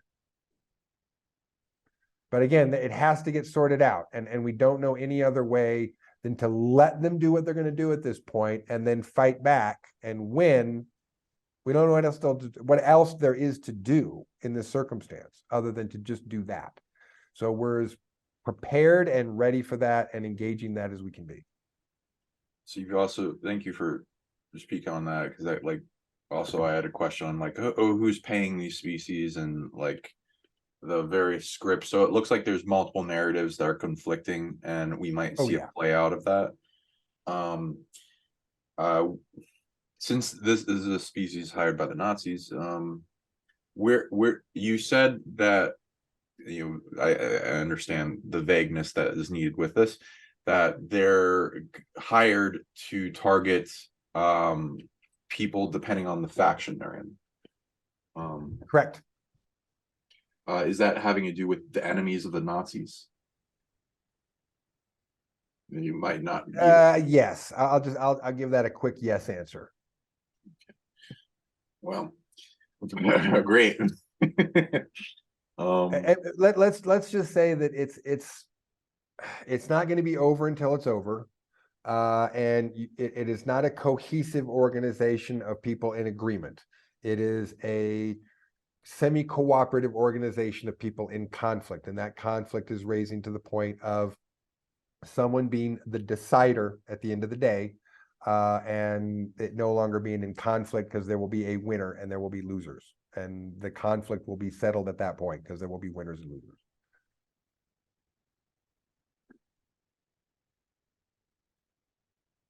Sean, I think you're muted. Oh, yep. Sorry.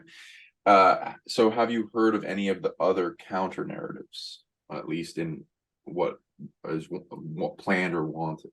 I mean, I hear people saying things that they think are true or want to believe are true, about, good aliens just swooping in and solving all our problems and, taking care of it in one fell swoop. But we have no evidence whatsoever that would be anybody's desire to do that. Let me break down something for people who don't understand what that would take. All right. We're a planet of almost 8. We're up to 8 billion now, 8 billion people, or was 7 or 8? I don't know. 7.9. So we're 7. We're about 7 now, right? Yeah, almost 8. So almost 7, right? Let's call it 70. Let's round up, right? So on a planet of 7 billion people, if someone's going to show up to essentially engage in a massive humanitarian mission, which you have to show up with enough medical equipment, you have to show up with enough emergency supplies, you have to show up with enough food, water, and personnel to dispense all of those resources, as well as being able to resolve any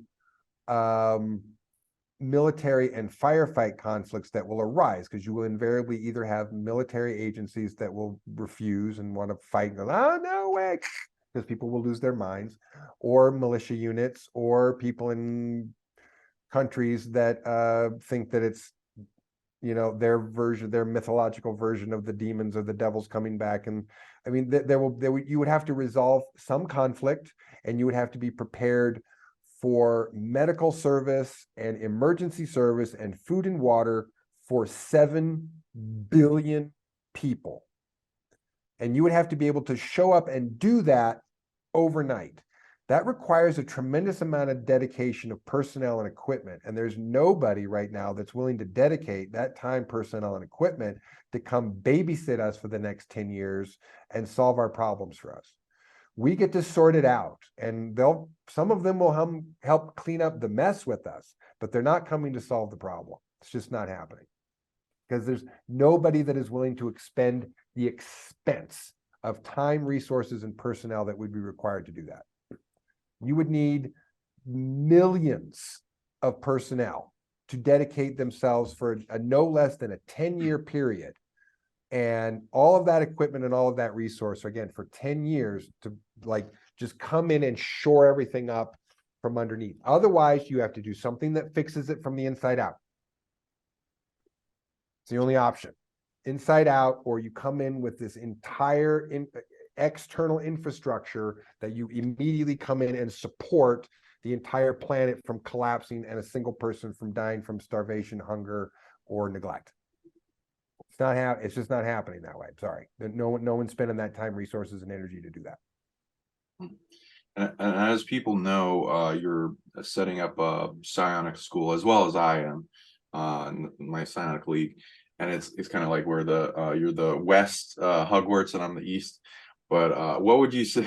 What would you say for people that are hearing this, that have psionics, that could prep with their psionics for such a occurrence as this, in defense against the dark aliens?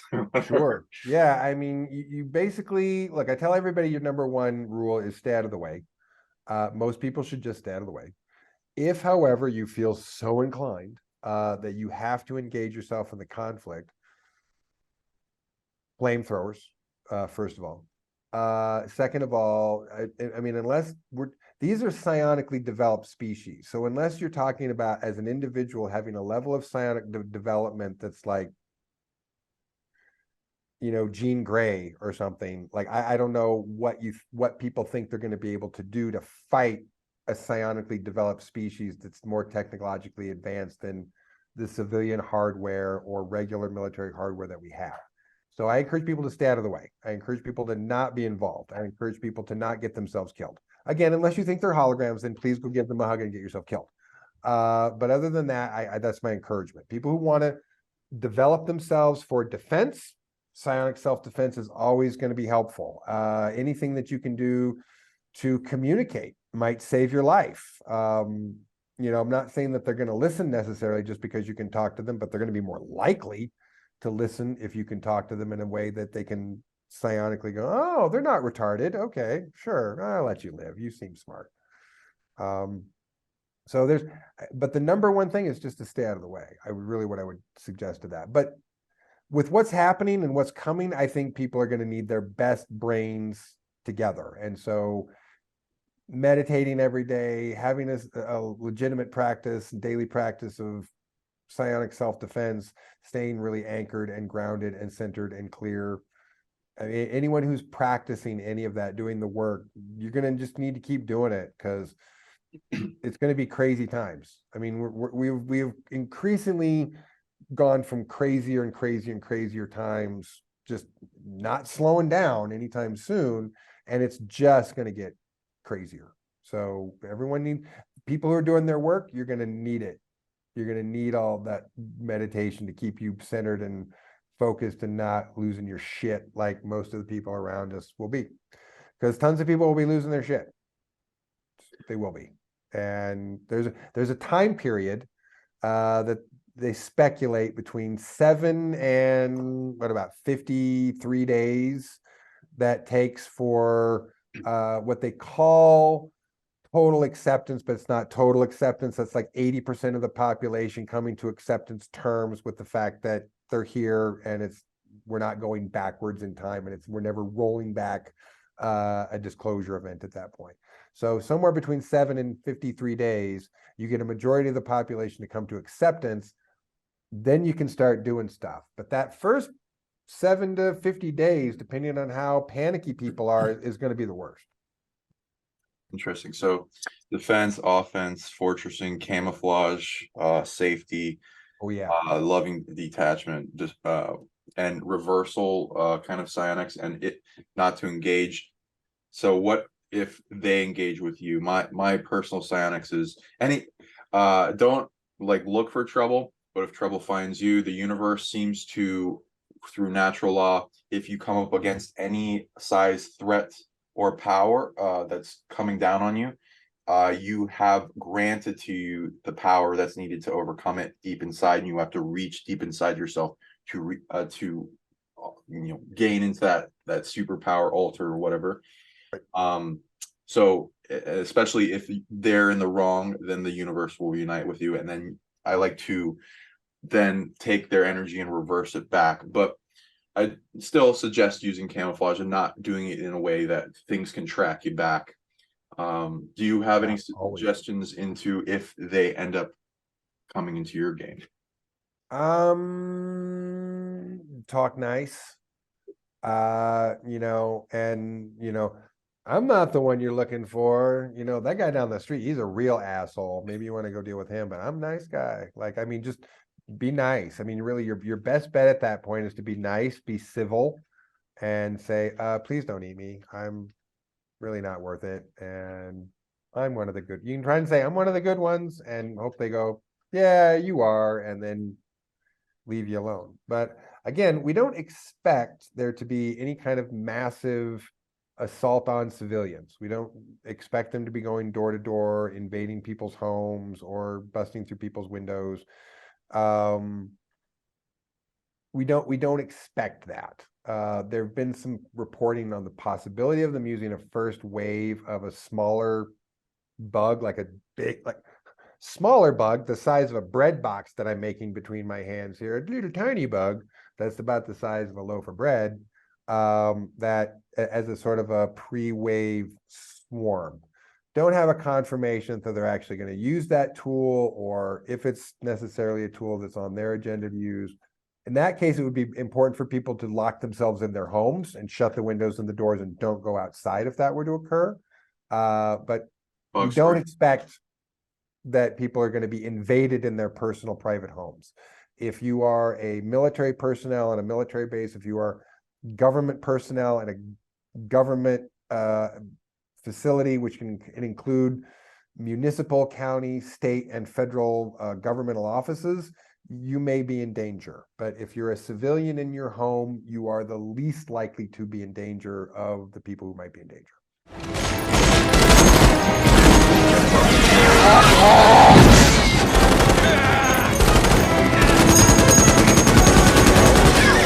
No, you need to go to throwflame.com and look up, they have 3 different really good napalm flamethrowers, including their newest edition, which attaches to a drone. So you can have a flamethrower, a napalm flamethrower on a drone that will spray napalm. Napalm is just a mix. It's just a thickener that you put in the gasoline. So napalm flamethrowers, legal in all 50 states, legal in Canada. Everyone can get one. Everything's allergic to fire. Flamethrowers. You should get like t-shirts and hats that say everything's allergic to fire. We have this whole plan when we get caught up to set up our merch shop, for our quippy sayings of mugs and bumper stickers and t-shirts.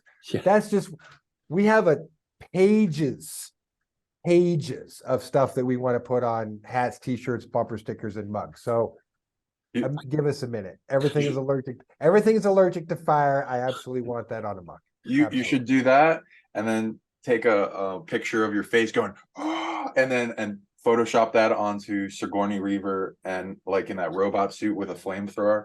That's not a bad one. That's not a bad one. Actually, I'm gonna reach out to the company this week and see if they want to sponsor our channel and our videos right now, because I've been telling people to buy their flamethrowers for 3 years now. Anti-alien. They seem to have changed hands and be really serious about wanting to sell flamethrowers. So we'll see if I can get them to promote and sponsor our stuff, and I can pitch. Yeah, maybe get a free canister of napalm. Where do you buy napalm? From a flamethrower company. Okay. Yeah, I mean, it's all it is a thickener. It's an additive. It's a powder that you add to gasoline that makes it thicker so that you get this sticky quality fire instead of just an explosion.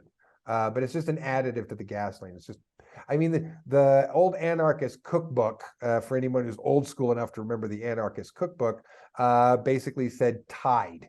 If you Tide in gasoline, it makes your own napalm. It stabilizes it and jellies it into napalm gasoline. But it's basically just gasoline with an additive. Okay. And I just wanted to say one thing, because I was tuning into something related to Antarctica and that situation down there. 3 locations in the Asgard mountain range. Certain powers that be may want to look into Mount Thor, Mount Odin, and something called the Nichols Ridge. Something is going on. Why are they named after the German gods? Yeah, Asgard, right? The Asgard mountain range, possibly stargates. Oh yeah, we're tracking back things that we're breaching, and adding negativity to the planet. Okay, what was the third one you said? You said Mount Thor, Mount Odin, and what now? Nichols Ridge. Nichols Ridge. Okay. Something's going on underground over there. All right. You never know. I'll look into it. Yeah.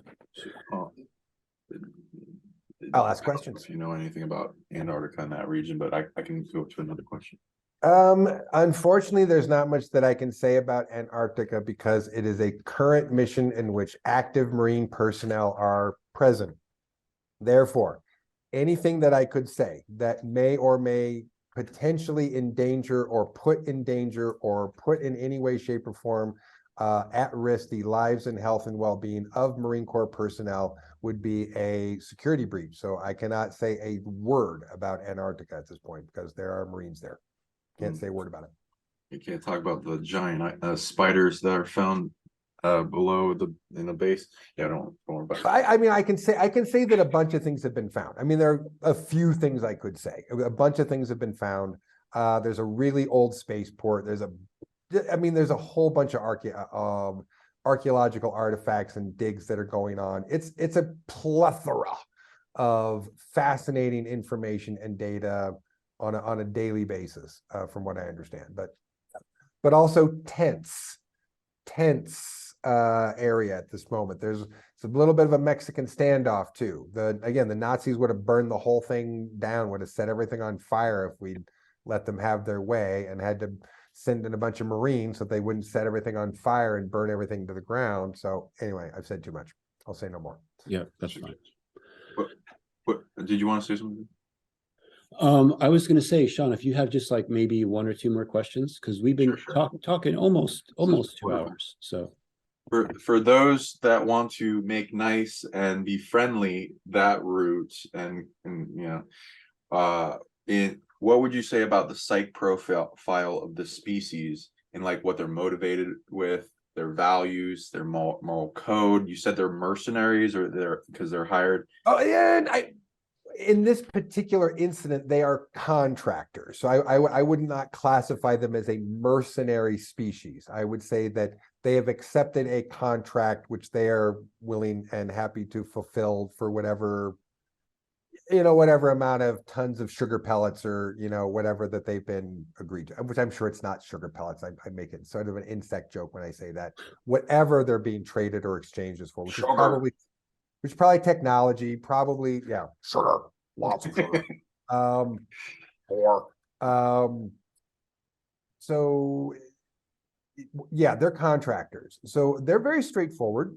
They don't have I really wouldn't say that they have like a mean streak in their body. I mean, they're an insectoid species that's seems to be very put together mentally, psychologically, emotionally. So they're not going to be like, trying to kill you in, like we go to kill people, where you got to be like, no, don't do it. And you got to hopefully convince the soldier in question that his rage can be stopped at that point or metered. So this is a situation where you can be reasonable. You can be like, I'm not in the military. You don't need to do anything with me. I'm good. And then I go, they're reasonable. They're logical. So if you're not on their list in any way, shape, or form, then they're not going to care. And so, if your best bet is to be like, I'm not what you're looking for. I'm sure, I'm just a person. I'm just a civvy. I'm just hanging out here. Whatever you guys are after, it's not me. Thank you very much. And, just be nice. Just be nice. And they're rational and reasonable. And if you're not anywhere in their kill zone, then, they probably let you walk away and live, because there's no reason for them to kill you if you're not in their kill zone. But if you're in a zone where it's like, oh, anybody that's in this zone is in the kill zone, then, maybe you're just shit out of luck. But that's why I say stay out of the way and don't engage if you can help it. It's not gonna do you much good. And you said you couldn't bribe them, but I like say, hey, maybe like maybe not with like human things. Maybe you can't like, hey, here's a pound of weed, like, right, or whatever. But maybe they like value things in their society and their psych profile, or psionic abilities, or something. Or I honestly couldn't think of anything that we might have that they would need. Again, so the sugar water is a joke, but it's also half serious. Like if you're a farmer and you see them coming across your land, like get all the sugar you can and start dumping it into the horse trough and be like, hey, have all you want. Like, and maybe they'll just like get a hungry, thirsty drink and be like, thanks, and be on their way. Like, I mean, that's kind of a joke, but kind of like it might be better than nothing. It's like, here, all I've got are these apples and oranges. Please don't kill me. And they might go, oh, thanks. And be like, you fed us. We won't kill you. And then they walk away. I don't know. I don't know. I don't know what we can negotiate with them with at this point. I don't know what they need. Maybe we can make them laugh. And then they're like, I'm going to let you go like a cop. Ooh, that's not a terrible idea. I just don't know enough about their psych profile to know how to like trigger their sense of humor or how to get them to laugh. But yeah, you never know. If you get them to laugh, they might just be like, that's a funny one. We'll keep them. Yeah, just draw it out with sugar in the lawn, a joke, and then okay. Yeah, and then will they be like individual, or will they be like a Starship Troopers hive mind directed type thing? Oh, all insectoid species have a hive mind. All of them do. That's part of, 99.99+% of them do. There are a few species of insects that do not have hive consciousness, a very, very tiny few. So I guess I can't be, if I'm going to be sciencey, I can't say it's 100. It's almost 100. So yes, they will have hive consciousness for sure. They will be in phalanxes, as near as we understand, probably armed with a melee weapon, not a projectile weapon, but we're still not sure on the breaks on that one. So you'll see them marching in rows, holding something stabby. How many have you heard of any like number of ships that may appear? Enough to blanket the skies and or be seen in every place in the world ever. I mean, so a bunch, like a lot. I don't have an actual figure, but whatever a number would be enough for that, it would be a lot. It's going to be a lot. Stay away from the major cities. unless you live there, in which case, then you got to sort it out. But they will be a little crazy. They'll be a little rough for a minute, but most people can't just afford to pick up their asses and move right now and go somewhere else and like head off to the country. But if you got relatives, that live out, at 5 hours from the city, you make sure you're on good terms. So if you need to come visit, And you said this would be event driven. Absolutely. So you mentioned Taiwan. Yep. China and Taiwan. Was there another event? North Korea launching a missile that actually hits Japan, or Russia launching WMDs at either Ukraine, London, the US, or whatever. They're mostly threatening London right now. This is very much for the Russians, just an attempt to try and goad NATO into a fight, which I'm not sure why they would think that that's a good idea, but clearly that's been their tactic and their strategy to try to goad NATO into a fight. But any use of WMDs or weapons of mass destruction of any kind would also escalate that further. So that's what we're looking at the moment, is mostly escalation in World War III events. The 5-stage process, which I didn't mention today, but I reiterated a bunch of times, it was pandemic stage, civil disruption phase, World War III phase, alien invasion phase, reconstruction phase. So everything is all about the World War III phase right now. And the more that develops, the closer we're going to be getting to stage 4. And for those that have like ET contact or like soul family that they communicate with that has connections with positive races, would you suggest anything to get them to communicate to their contact in order to support this possible event? Most of the lines have been drawn there. Most of the decisions have been made. But, if it makes someone feel better to redress their grievances or put their suggestion in the suggestion box, by all means, feel free to do so. To be honest, I'm not sure it'll make much difference. But, feel free. You're more than welcome to. Yeah. And here's a comedy question that you feel free to answer. What crystals can help protect us from the ETs?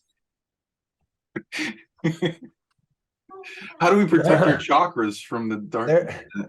There ain't enough essential oils in the world to keep you from getting bugs eaten. And so bathtub full of bergamot. We gotta. Yeah. Well, no. What I think more is better in this situation. So I think if you're someone who really firmly believes in that, then you should absolutely have a crystal at every point of your body that you can. And then when you're completely covered with crystals and then you fall down and you can't go to the bathroom because you're weighted down with all those crystals, then you'll be an easy snack. But no, I don't think so. I don't think there is a kind of crystal that you can hold up and be like, go away. And they'll be like, oh, you're holding they figured it out. They got the one kind of crystal that you got my kryptonite there. I don't think that's going to happen. So, yeah. I love your comedy. And you don't have to answer this because whatever. But like I know Chris wanted this more perspective because we having this come up in our reality a bunch. But I'm sure it's a cautious subject. Do you have any words about the men in black concept?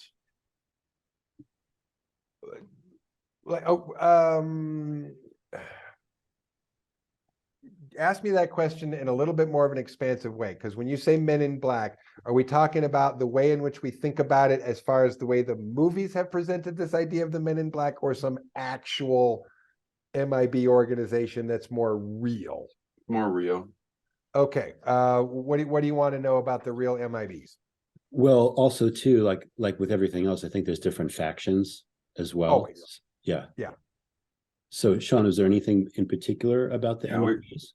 We tune into multiple bases and the deeper dumbs that the more they go down, they interact with ETs, and there are various groups of how they kind of say in the movies where multiple groups come together and kind of a police force, and then the human versions, there's tall whites, there's a few others that we've tracked into. For some reason they're coming up. Wonder if you are a, because like I'm okay with you saying anything really, because I feel like it's kind of a touchy subject. Sure. Well, I guess what I could say about this is we certainly have a greater influx of those off-worlders who live here now. Contractors, mostly people coming to help us work out other crap and sort out our jobs. But there's, for a list of reasons, there are an increasing amount of ET personnel who are coming here to live and work.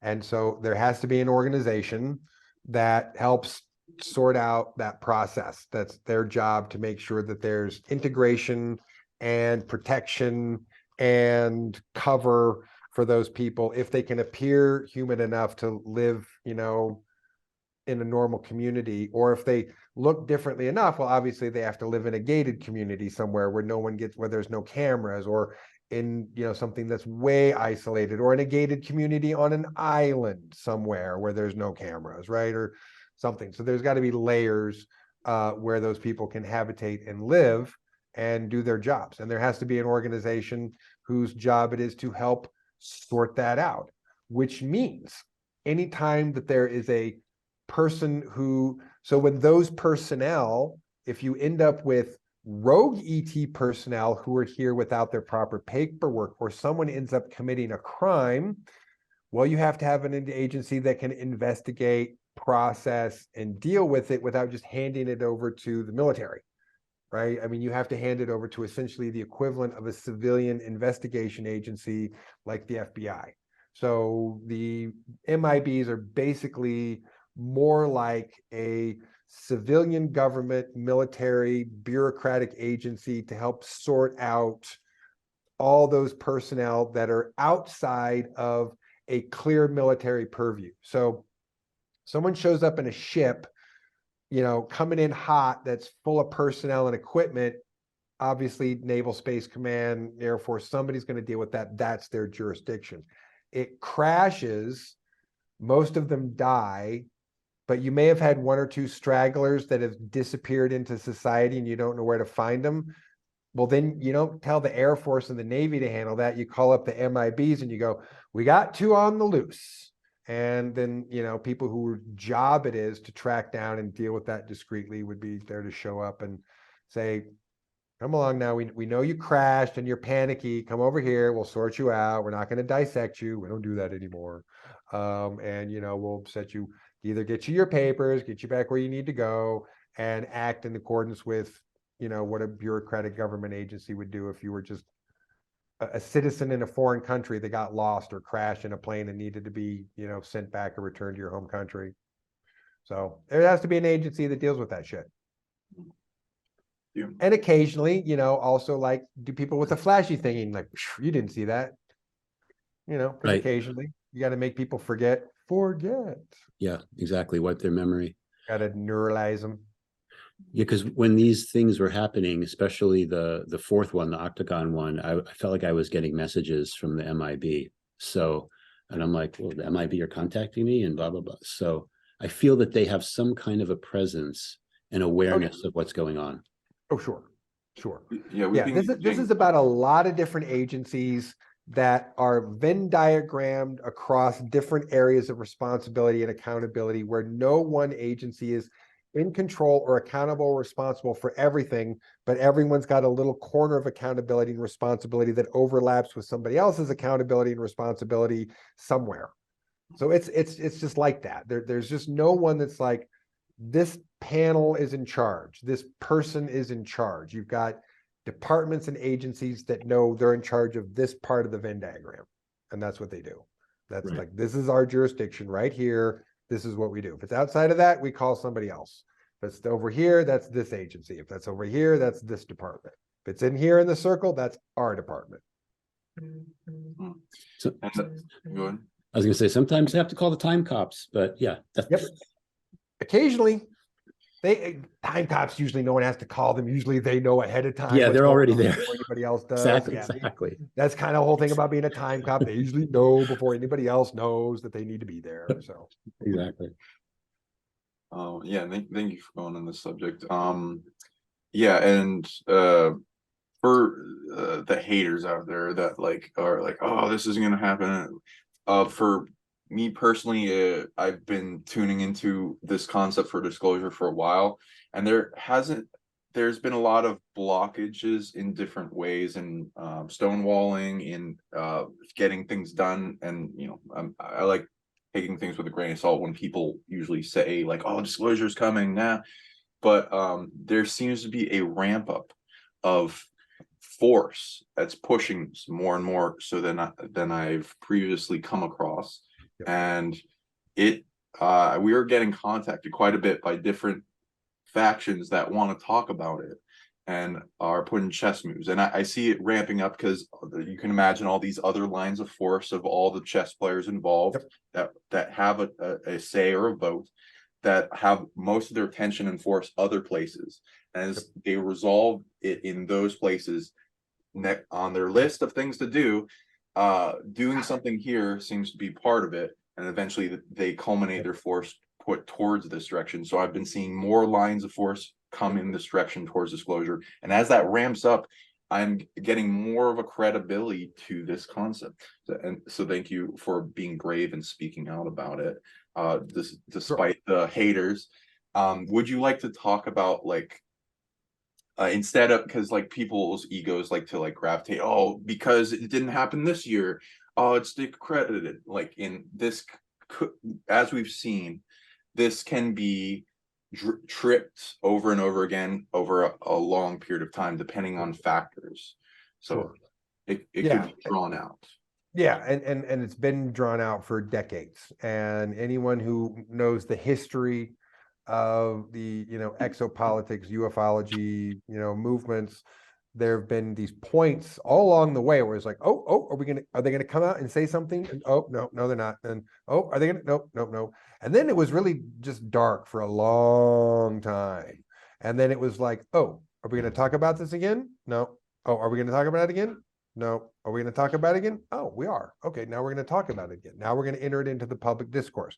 Now we're going to actually let people talk about it on the news without just automatically going to, oh, but it's so kooky to believe that. And, immediately go to stock footage of a bunch of people wearing their tinfoil hats and their googly eyes at a UFO convention or something because, they're all being goofy or whatever and trying to celebrate their moment, which was a real thing that occurred. But it was always utilizing the information and imagery to, make people who believed in any such thing to look nuts. Well, that narrative changed. The information has changed. More data has come forward. You have admissions from agencies, government, military agencies that spent decades admitting nothing. And then they're like, all right, we'll give you a little and a little bit more and a little bit more. So we are clearly on a path of escalation. And I would like to say that if this is a perimeter for a curve, like I don't think it's going to be forever approaching zero. At some point, this curve connects to this line. And when those two things connect, then we're out of the woods of actual talking about it. And we're in the show part. We're in the, not just I got a video and a witness, but this just came down, this crashed in the city, or there's invaders or whatever, that become a conversation where it's not about just talking about it. It's about, oh, we're showing and talking about it. And then it becomes very real in the collective consciousness for everyone. And then we're out of the woods there. So I think that's just, it's an inevitability. The question isn't if, question's when. Question's always been when, as we watch this occur. And we have, I think, plenty of evidence to indicate that we're sooner than we've ever been. We're closer than we've ever been. And anyone who expects to be able to say, okay, I bet it's going to happen in the next 6 months. And then if it doesn't, you were wrong. And that throws the baby out with the bathwater. I don't think that it does. And I'm not going to say it's going to happen in the 6 months. I remember saying last year, it could happen last year. It's like, it could happen this year. That was a legitimate assessment from the data that I was seeing at that time. And we watched stuff happen that dragged that process out after I said that. So I don't think when I said it at the time that it was a wrong guesstimate.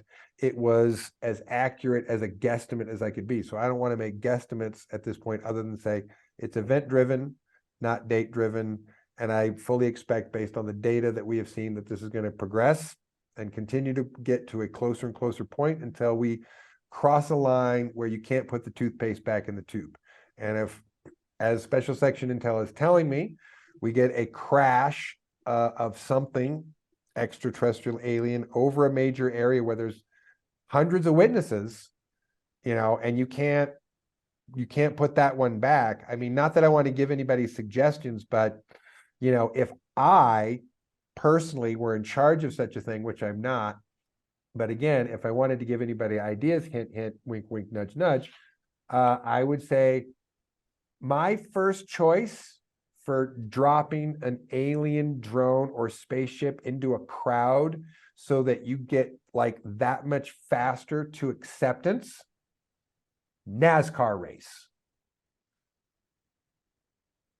Watch a drone or a craft come down in the middle of the pit in a NASCAR track where all the NASCAR people are there with their phones and the cameras are there, and you've got people who would be the type of people that if it happened somewhere else would be like, they're making that up.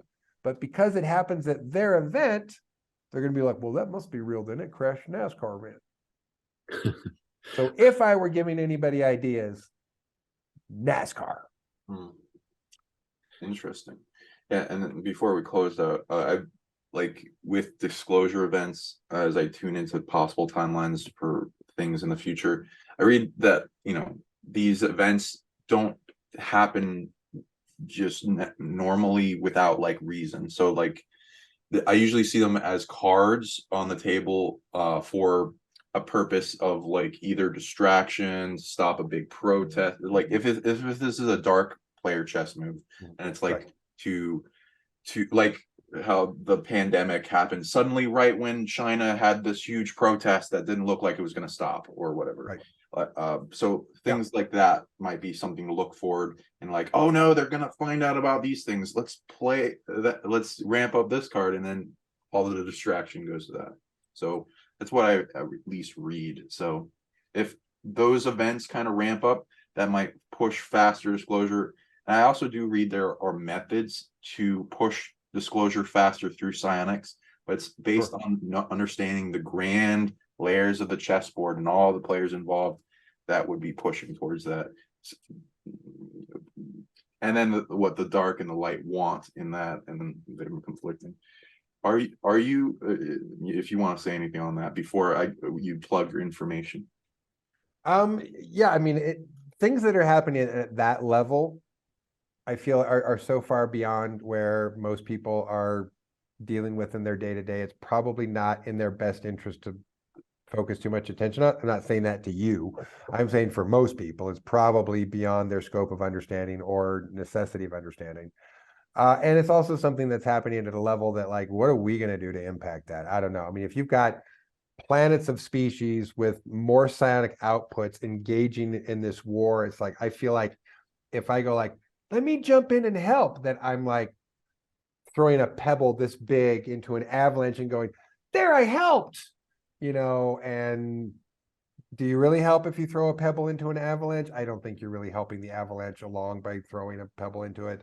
So it doesn't feel like that would be super effective, like for me to want to engage in something that's happening at a psionic level that's just like way beyond wherever I'm at in my development.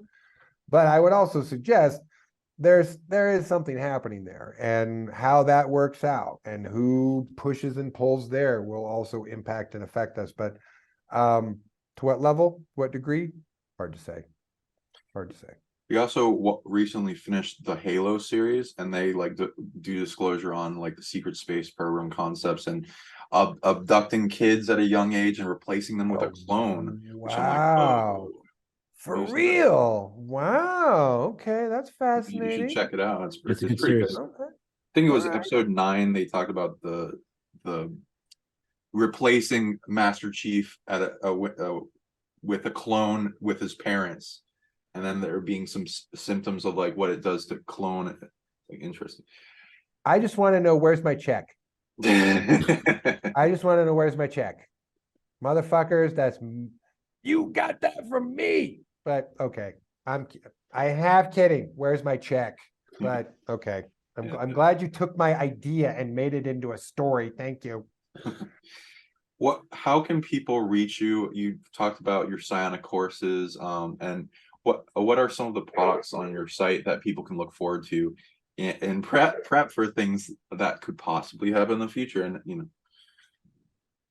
Well, thank you for asking. So once again, our website is universityofconsciousevolution.com. And we teach basics of meditation, more advanced techniques in psionic development, and more nuanced techniques in self-mastery, mental, emotional, physiological, mind-body self-mastery. And so we're definitely got tools and techniques that can help anybody fix their brain, get a stronger, better, smarter, more capable brain, can help anybody get on a path of psionic development, can get anybody on a path of having better psionic self-defense, and can get anybody on a path of having a more contained psionic space that is not being interrupted and obtrused upon by all of the forces outside of us. So we definitely got that going on. And we've been very happy to be providing that and then getting tremendous feedback from our students who are learning the techniques and learning the tools and changing their lives and getting psionic development skills out of it. I got a student who, been running pretty hard with the precognition discipline and is hitting 85 percentiles on roulette wheels. Nice. So, it works. It works, and it's working for people in whatever way that they want to adapt these tools to their life. It's kind of our main thing, is like, this isn't about take these tools and do this thing. Take these tools, do whatever you want with them, like whatever goals you got, whatever thoughts you got, whatever you want to create, whatever you're doing as an artist, as a thinker, as a scientist, as an engineer, whatever you're doing, this will make all of that better, because it's the core root of making your mind and your brain and the connection between your mind and your brain better, stronger, faster, and more thorough, using science-based techniques instead of dogma. And we got a telepathic communication workshop coming up that's going to be super cool. And we're letting non-student subscribers drop in on the class for $22, or is it $22 or $22, which we started doing to let some people in on it. And we're just going to do some basics about how to send and receive telepathic imagery and get people practicing a skill that, once you experience the development of a skill, even if it's this much, it tells your brain to go, oh yeah, I can do this. This is totally possible now. And it incurs more development. So we're super looking forward to it. We're super excited about it. And again, anyone who wants to check out our stuff, we are at the universityofconsciousevolution.com. Also Facebook, Insta, and YouTube channel. Our YouTube channel is also universityofconsciousevolution.com. We got all of our updated videos and stuff that we put up there talking about this stuff and the UAPs and our daily. We just started doing daily meditations. Is that right? We're doing a daily meditation now every day at 8 a.m. Mountain Time. Anyway, that's all. I won't keep plugging away, but so people can check all that stuff out on our website and see what we're up to and hang out and get to know more and learn more about how to make their brains work better. And if you want to learn how to do precognition, telepathy, telekinesis, we got all that in there. So you can work the tools and learn them. And I'm so glad more of this information is getting out there and more people are open up to the concepts of psionics. Eventually, we're going to have, events and like UFO collabs between speakers and stuff. I'm seeing that in the future, so I look forward to working with you and that kind of thing. Oh yeah, I'm looking forward to that. Yeah, are you doing any events in the future or any other? Nothing, no planned going to places to do events. All our events right now we're doing online with our school and interviews that are coming up and so forth like that. I've decided that I wanted to explain what was happening with these UAPs, and I got enough blowback from it that I was like, oh yeah, well, I'm going to make a presentation and I'm going to tell everybody about it 1,000 times. So it kind of just ticked me off enough to be like, all right, fine. You don't want me to talk about this? I'm going to talk about it a lot, and I'm going to talk about it until I can't talk about it anymore. Wouldn't that make you feel better? So if someone wanted to poke me and get the opposite response of, making sure that I would really discuss this for a minute, that's what I'm going to be doing. So yeah, we're gonna be taking this, and we're going outside the community. I'm gonna be honest with us. We're kind of tired of talking in the echo chamber, and so we're reaching out.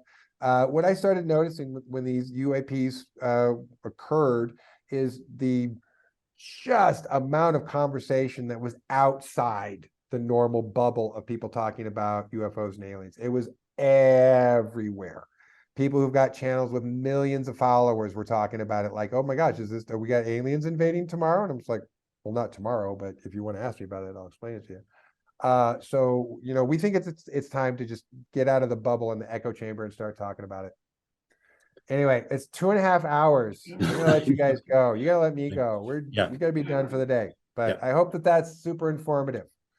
Absolutely.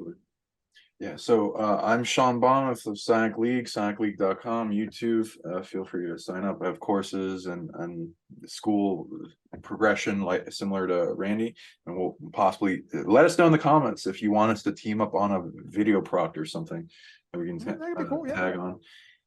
Chris, can you plug how people can reach you? Yeah, you can reach me on my website, quantumbusinessman.com, which I've recently redesigned and relaunched. I talk about everything from what is consciousness, our human avatar, light language, time travel, timeline editing, all those interesting subjects. You can find me there and on YouTube, Quantum Businessman. Just type that in and you'll find me. And Randy, Consciousness Evolution. University of Conscious Evolution. Yes. We'll make sure we put that in the links below. Awesome. Oh, thank you. Yep. Thanks everybody for coming. Love you all. Share this everywhere. Get it out there to for the people that especially are interested in this topic. Share as much as you can. Click that like button. Click that notification bell. Leave a comment. And thank you so much for viewing. Yes. Thanks for watching till the end. Recording. Oh, are you able to stop it? Yeah, I will stop it.